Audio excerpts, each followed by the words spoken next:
Alright, time for rod. Crank is in. I've wiped down this number 1 and 2 journal really good. And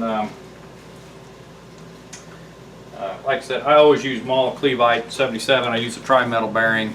Part number, I probably looked this up before. This is standard, now mind you. Got off Rock Auto, most of the stuff I do. It's made in the United States, that's why I kind of like it too, of course. But it's a CB663P8, obviously for 8 cylinders, number of them. So that's what I use on the mains also, part number on it. Same tri-metal, that was nice, MS2199P, and that's for standard. Now if you've got anything oversized or undersized or whatever, then that's probably not going to work for you, but that's for standard set of ring rod, rod and main bearings. And I'm trying to get it open. Everything went fine. I will tell you this, I decided to experiment a bit. There's a couple of them bolts still didn't act like I liked when I went to get on them. What I found was I was actually turning them backwards 15 pounds on these, and then when you torque down, torque to yield, these bolts, then these kind of come loose a bit. So what I did was I put my torque wrench at 40 pounds first and went around and checked it, and nothing moved. So I went up to 60 pounds and nothing moved, and when I got to 70 pounds I was finally starting to move.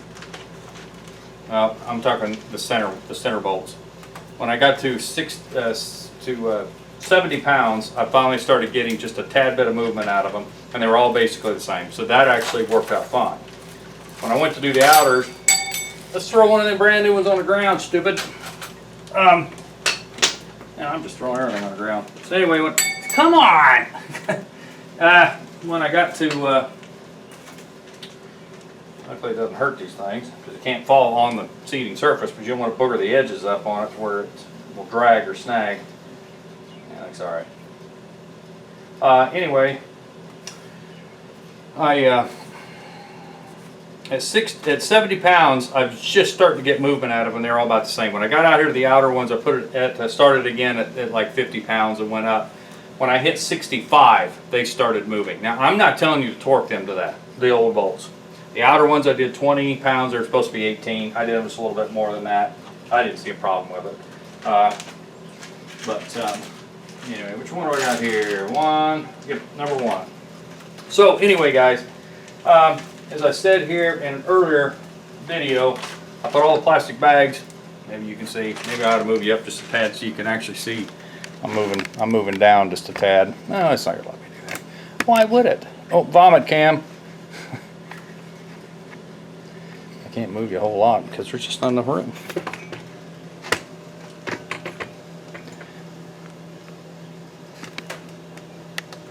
And I mean it. Not enough room. Okay, I'll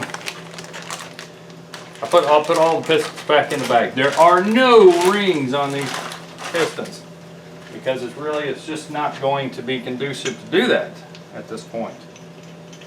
So take the cap off. I got number 1. I've lost my snot rag. Like I said, always make sure everything is wiped down. And don't catch them with the snot rag and make big piles of fuzz. I've already cleaned, like I said, this journal. I'm going to put rod bearing in. This is still standard. Like I said, did not have anything turned. LS's are pretty forgiving as far as wear. It's actually kind of a surprise because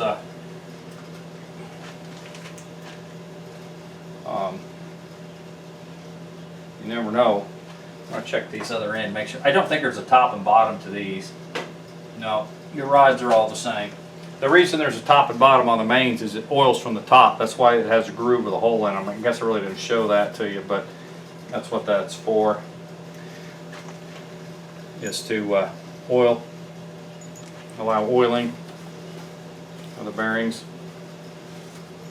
Okay. These kind of only go in one way. Same with the mains. They actually have a, I see a piece of fuzz already. That's the ones that'll get you. I have a kind of a dog notch sticking out of the bearing. It locks it in place so it doesn't spin. That's what they're for. There's in both one in the rod and the main. Top, bottom, what I mean. So the rod is in rod, you know, and the main, the bottom cap. And actually the mains are kind of the same way. They also have, they're also specific. So keep that in mind. And we want to go across. I'm not sure this is the way to do it, but we're going to do it this way anyway. Looks like I'm going to have to go down and get some more. Not uncommon. I think this is brand new. It should be able to do a whole engine. Like I said, I got a little carried away on a couple of those mains. Now, I could do smaller pieces on the rods if I really wanted to conserve it. I've got some red over there, but that's not, that won't work. And these are specific. The colors are specific to the how much. I mean, these are like good from .025 to .07 or something like that. I can't remember what it is.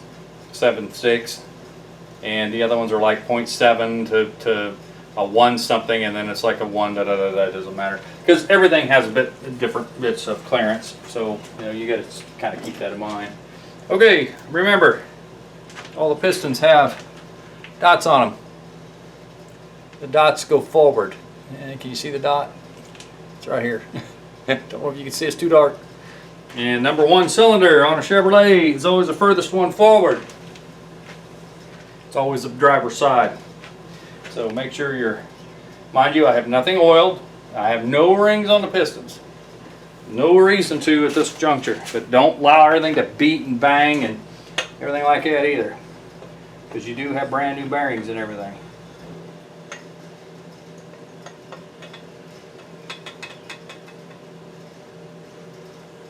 Come on, come on. It wouldn't hurt to have a bit of oil, which I'm going to do. I do not want to tear this coating. You know, I'm going to be careful here. I'm going to tear the coating up.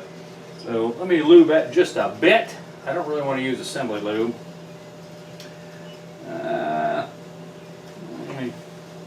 Oil would be the best thing to do. I have some 1040 laying here. But I also got this.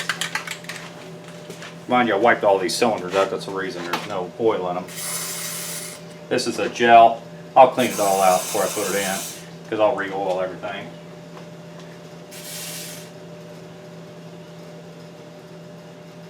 This is more of just to make sure nothing's getting scuffed, because they started to get kind of tight.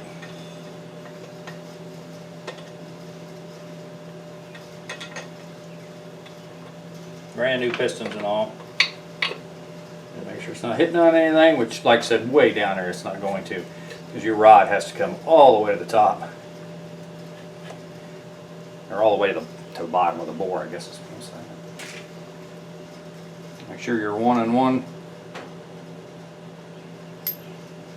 There it is, I was going to say.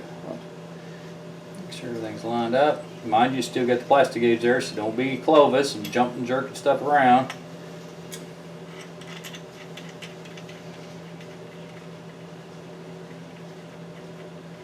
These are 11mm, by the way, the rod bolts are.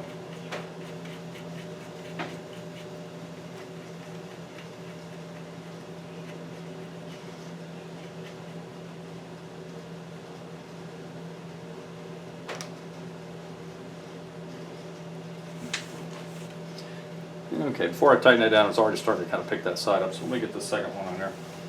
That way we're doing it all at one time.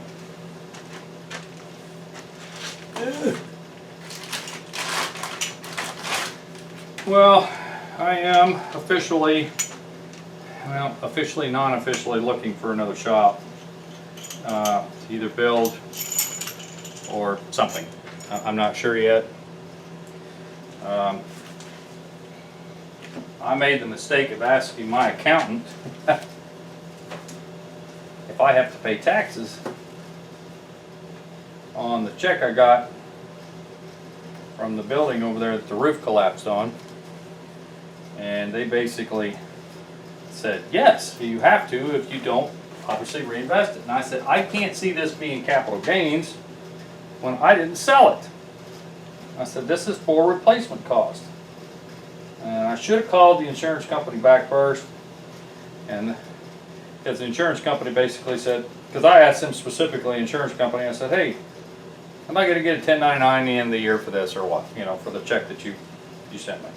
And they said, no, it's a replacement cost. And we don't care what you do with it. We don't care if you go to the casino tomorrow. It doesn't matter to us. It's like, oh, well, okay. Well, unfortunately, I'd already asked the, going to my accountant, and that ended up, I'm not going to say it's a mistake. I believe in paying taxes. I don't like how much I got to pay in a lot of cases, but you don't live in a free country. Don't care what anybody says or what anybody tells you. You do not live in a free country. You must pay to live in a free country. That's how it works. So with that said,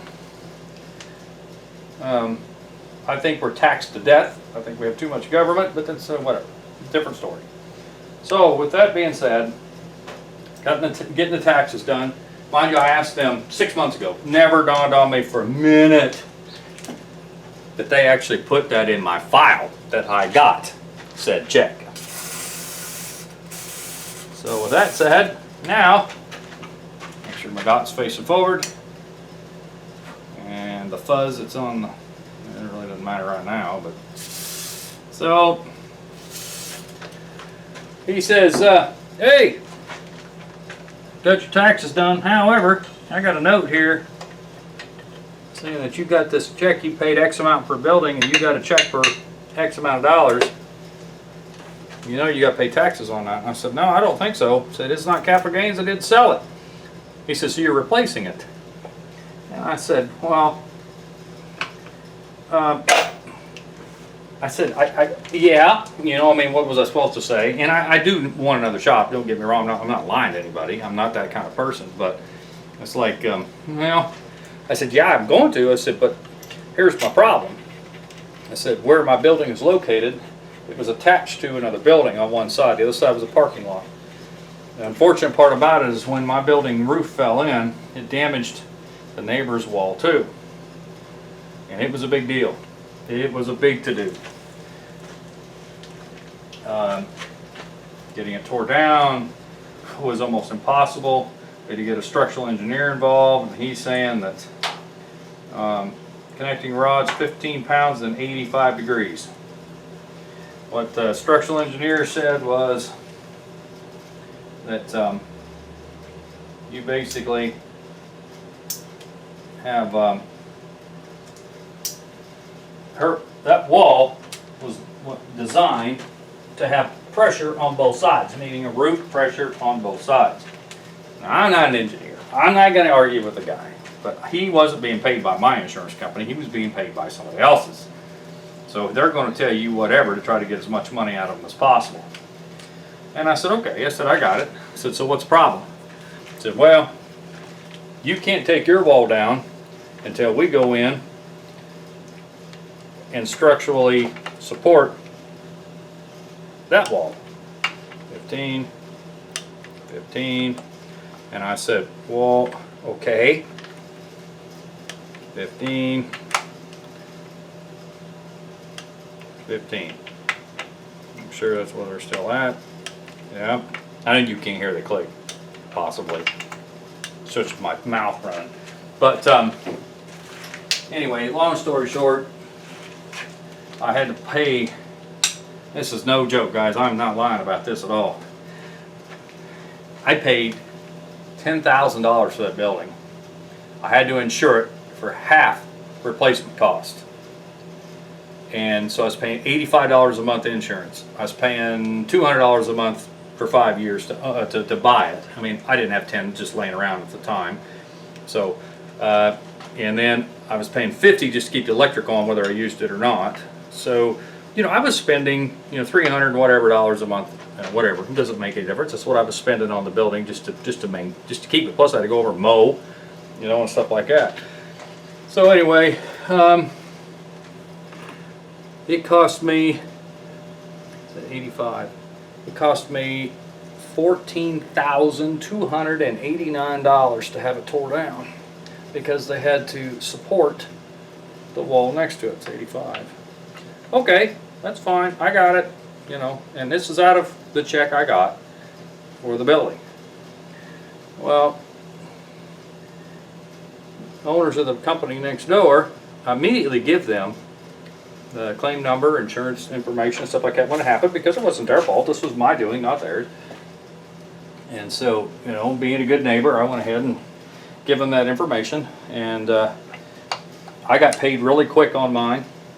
They asked some questions because I had a roof inspection done on it 3.5 years before it fell in when I bought the building, and so you know, everything looked like it was supposed to do. So they had to pay.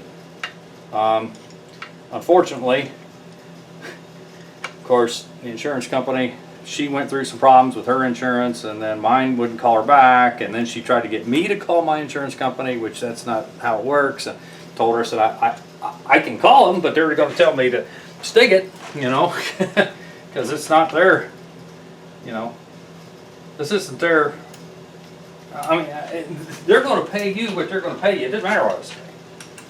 And they're both 85 plus, so, or, you know, where they're supposed to be 85 degrees plus 15 start, 15 pounds. Anyway, so what ends up happening was she, of course, sues, their insurance company sues our insurance. That's how insurance companies work. I'm not aggravated at the neighbors. They have a business. I was just doing mine for fun. I feel bad that it happened, and I feel bad that she's having to deal with it. And so, with that said, what the problem is my insurance company basically said, well, we can't really find any negligence on your part. You had an inspection done, and the laws of nature, we had a big rain and it messed everything up, and you know, it fell, and it's not our fault. She's got to pay for it herself. I hate insurance companies sometimes, and believe me, I pay a tremendous amount of money a month for insurance. Having 9 vehicles tagged and insured, most of them full coverage, life insurance on both of us, health insurance on both of us, house insurance, the building insurance. I spend a lot of money on insurance, and I have it because I have to have it, you know. So anyway, I feel bad for her. It's not her fault, not her doing, but they're basically, my insurance company denied it all, and so she's on her own. Well, the problem is, I know she doesn't have any money, so I can't build back in that location until she gets her wall fixed, because it's got a big crack 3/4 of the way down. It's a 100-foot long building, just like mine was, and it pulled the rafters on one side a little bit. Now I had to pay, like I said, extra to have it tore down, which it's done. It's gone. Just a slab over there now. But you know what? You act awful slick on that car. But with that said, she may never be able to get that fixed, and may have to go through the condemning stage and have it tore down. She may just live with it. But what's happened now, though, is because of that being that way, I can't build there. I can't build knowing that there's damage on her building, because if her building falls down because of this said damage, well, that really, my insurance company don't have to pay nothing, you know, because, and hers don't either, I found out. So anyway, where we're at is, I own a slab that I can't do anything with, and I can't build on it, and I can't sell it. It's not worth anything. I wouldn't sell it to somebody and not tell them, you know, what's going on anyway. So that's not good. That's not good business either. So anyway, guys, I can't build where I'm at. So we have some issues we have to resolve. Okay, I'm not sure if you can see it from where you're at, but I'm going to check this real quick and see where we're at. Not millimeters. Get back on. Oh, I was reading millimeters or something before. Maybe I was thousandths. Anyway, let's let's see. We're just a tad over 2, but it's not 1.5. And this side, it's just a tad over. It's exactly the same. I'll show you exactly what I'm talking about here. I don't want anybody to say that I am making stuff up. Oops, hang on, I can't see what you're looking. I got to turn my deal back around here. Okay, 0, 0, 2. That's really close because it's not 1.5. It's just over, so it's right between 1.5 and 2. That's exactly where the, and I'm almost positive that's a good number if you follow me. So I'm happy with that, and I'm going to go ahead and do the rest of them off camera. There's no sense in doing them. I'm going to get my puller and pull this gear off the crank, and now that that's off here, I'll show you. This thing turns just nice. It's nice and snug like it's supposed to be. You feel a little bit of resistance but not drag. That's most of the oil, that assembly lube I use, which by the way is made by Lucas, and it is a inch of sub. It's really it's semi-synthetic, but it's basically it's not paste obviously, but it's very tacky and stringy, which is really what you want. Regular motor oil is really not the way to go. So you know, just to say that it's really just not the way to go. So anyway, I'm going to clean up and get going, and I'll bring you back when I put the first, I mean, I can bring you back to show you putting the first piston in. I guess we can do that, get the spring compressor out and, you know, actually put it in, get everything torqued down, number 1 and 2 again or whatever, and then we'll go from there. And I'll bring you back when put the windage tray on, and we'll start putting the oil pump, and that the cam stuff is really what we're going to do. And oh, by the way, I have made an executive decision. I've been kicking around replacing that camshaft because I told you it wasn't terrible, but let me move some stuff out of the way here. I'm going to show you something. Ugh. Okay, some of the things that bother me, all the lobes measured pretty much the same. I took my dial caliper, which isn't, you know, exact, but I checked them all out and they actually weren't that bad. My concern is you can see the dark area, which is where the carbon, you know, because of the lack of oil changes. Then you see the next string of silver on both sides, which is clean, and then in the middle it's gray. Now these things are hardened, I'm pretty sure, and what that is that's actually breaking through the hardening. That's where the lifters are running, and because see, it's not the same all the way around, which obviously they're going to have more, you know, they're going to have more wear on where it starts lifting and where it comes down. But I think that you know, some of them are worse than others. Like that one right there is shiny all the way around. So since I have the cam, and boy, there's a big argument on the forums on these camshafts about if you take the active fuel management out of it, you have to replace the cam. I hate to say, Summit Racing was one who put on there, yes, you must replace the cam. Even though they all measure the same, what they're trying to tell us is that it's ramping up different on this cylinder than it would be the one that does not have the active fuel. It's like, this is different than it is right here. That's what I got out of what I read. You do your own research on it. I can't really find anybody who specifically said, yes, I ran the DOD after the cam after I replaced it with standard lifters and the plate on top and it was fine. I never got that out of anybody. So since I have a cam for active fuel management, and my next build on my 08 Suburban, now I'm going to do the Gen 3 stuff probably first, some of the 6 liters first, but since I have it, I'm going to use it. I really can't send it back because I think I got it off eBay and I already said that it was right, you know, I'm happy with it, I've already left feedback, and it's been past the 30 days, I'm sure, even if it had a 30-day deal. I remember who I got it from now, but it's a Melling cam, like the standard replacement for these. So I'm just, since I have it, and I don't know if I'm ever going to use it on anything else for sure, I'm just going to go ahead and put it in. So I'm almost 2,200 into this, and man, 3,000 is about the limit. But I replaced everything though. I mean, that's, you know, I didn't do any machine work, but everything else is being replaced that you can think of. So I'm talking, I don't mess around with old plugs and wires. I replace them. I don't mess around with water pumps and thermostats and lower radiator hose, it's just so much smarter to replace that stuff right then.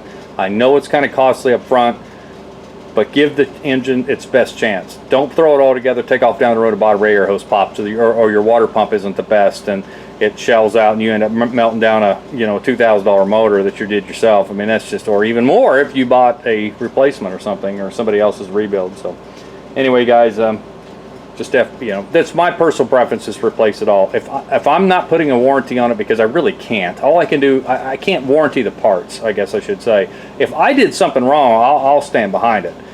But I can't.